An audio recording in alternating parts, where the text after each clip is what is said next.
கோளும் ஒன்றாய் காண அங்கு கற்பகம் என்னும் கடவுளின் மெய்யில்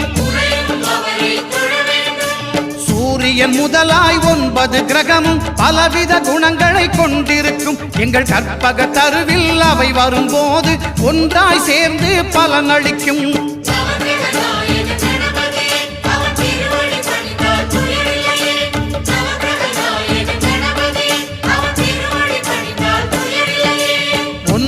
கோளும் ஒன்றாய் காண